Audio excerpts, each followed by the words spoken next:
Hello, this is Mr. Wynn, and today's lesson will be 6-7, solving radical equations and inequalities.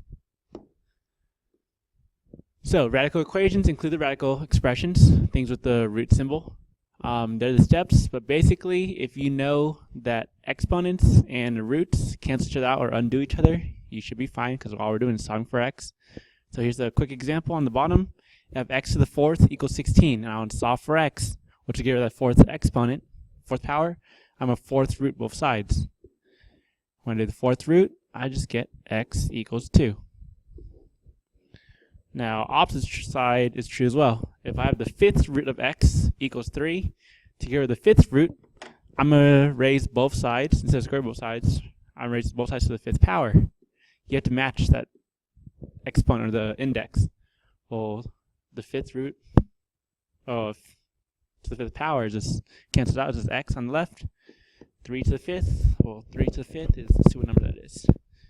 3 to the fifth power is 243. Right, so now we're just solving for x, getting it by itself. We're getting out of, breaking out of any kind of root sign, or just getting rid of exponents. So here's a real example. Solve that radical equation. Well, you want to get that root by itself, and this is a square root. So I'm trying to get that square root of x plus 2 by itself. So I'm going to move this 4 over. I subtract 4. I'm at square root of x plus 2 equals 3. Now, to get rid of that square root sign, I'm going to square both sides. Because remember, this is squared index right there, the index of 2. Well, that gets you the square root, so it's just x plus 2 on the left. And 3 squared is 9. All I'm going to do is just get x by itself by subtracting 2. So x equals 7. Now, I forgot to say, when you do these, it says right here, make sure you check your results, because sometimes you get an extra answer that fails. So let's see if it makes the original equation true. So I plugged 7 into the original problem. I'm going to do it over here, so here's my check. Square roots, 7 goes for x plus 2, and plus 4 should equal 7. Well, I do the inside of the square root first. It's like parentheses square root of 9. 4 equals 7. I'm still working inside the square root. Square root of 9 is 3. 3 plus 4 should equal 7. Well, the left side is 7, right side 7. We're good. That is a good solution. Sometimes it'll fail. It'll be like -7 equals 7, which is false, where the sides don't match. So here's a slightly harder one. Now, the square root thing on the left is already by itself, so I'm going to go ahead and square both sides.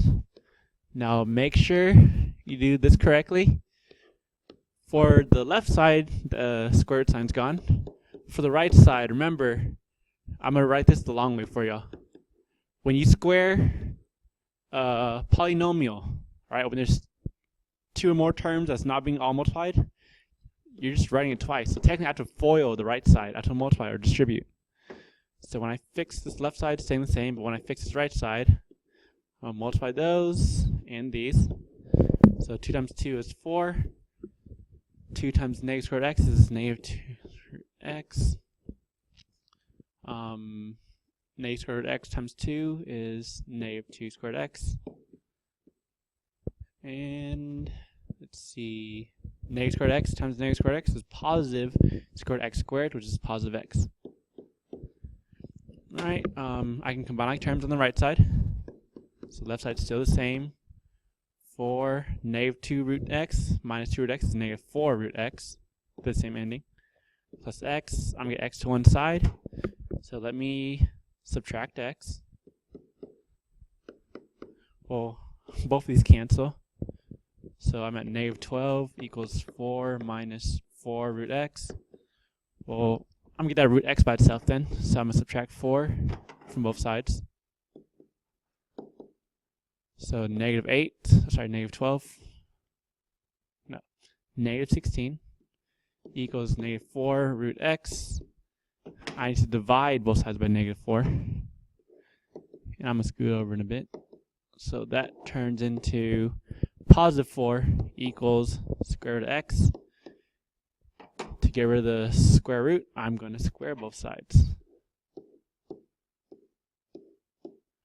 16 equals x. Right, now let me plug that in to check if it's right or not. You can see it's not going to match. Hopefully I can fit in this little area.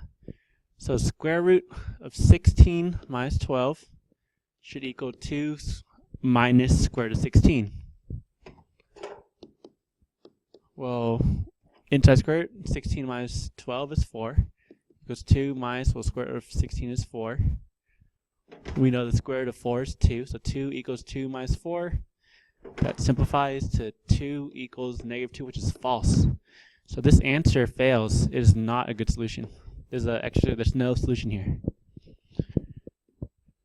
Alright, so I have another one, but now we can have fraction exponents, and that's okay. It's the same idea. Remember, roots are exponents. I'm just going to get that exponent by itself. So I'm going to try to get this thing by itself. So first I have to add 4 to both sides. So I add 4. I have 2, 6x minus 3 to the 1/3 power equals 4. I get that parentheses at 1/3 power by itself, so I have to get rid of the 2. Divide both sides by 2. So I'm at 6x minus 3 to the 1/3 power equals 2. Now the left side's good, I'm going to get rid of the exponent. Well, we can do the power of a power exponent rule. Remember, if I raise both sides to the same power, so it's kind of like, because really 1/3 is a cube root, and I'll show you that later. So I'm going to cube both sides. I'm just raising each side to the 3rd power. So when I multiply these right here, 1/3 times 3 is 1. I got rid of the exponent. So this left side is just 6x minus 3. And 2 cubed, 2 times 2 is 4 times 2 is 8.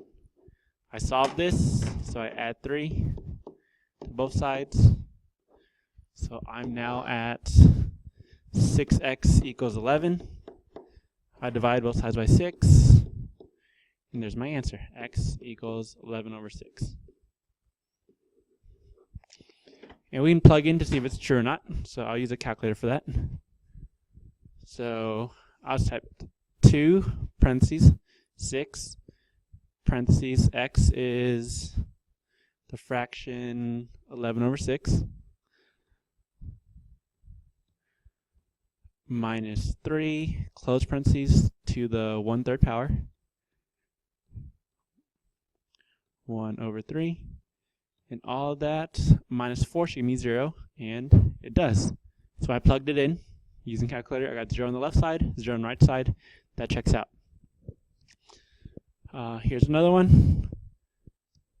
Solve this. Well, again, try to get this thing that either has the fraction exponent or the root by itself. So to move the 6 first by adding it to both sides. So 3, the 4th root of 2n plus 6 equals 6. I need to divide both sides by 3.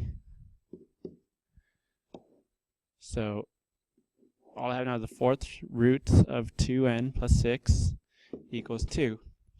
Well, to get rid of the 4th root, I'm raising the 4th power, both sides.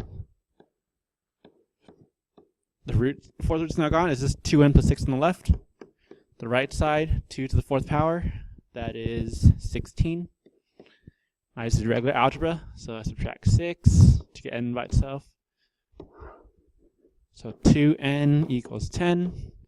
Divide both sides by 2. N equals 5. Now if I plug it in and check, it will work. Alright, so make sure you check. Now the last case, we're going to have to do radical inequalities. So remember, inequalities have that sign, that less than sign, or the greater than sign, or maybe the less than equal to, greater than equal to. So when you do these, there are 3 steps. The first step is check if the index of the root is even.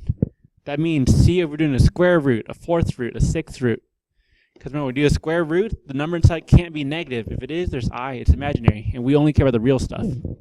So if it's 2nd root, so square root, 4th root, some number, 6th root, 8th root, etc., right?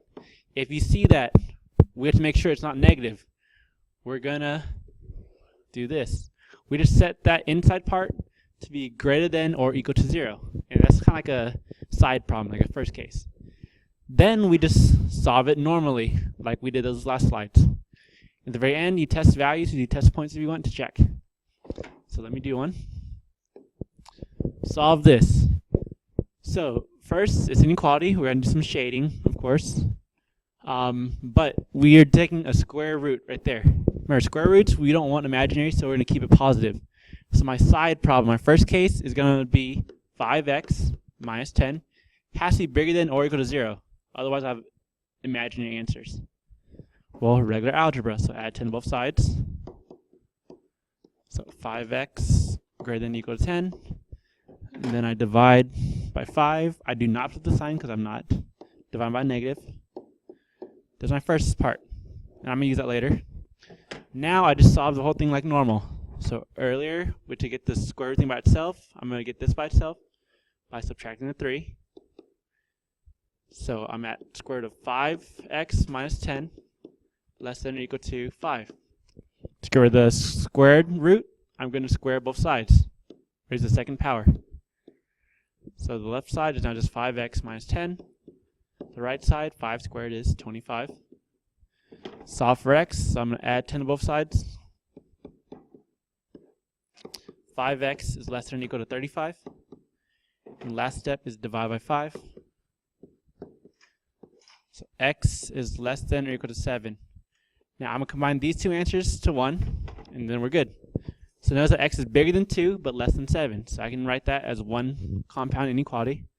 So 2x, 7, and we're good. Now if you need shading, you can make a number line if you want. So 2, 7,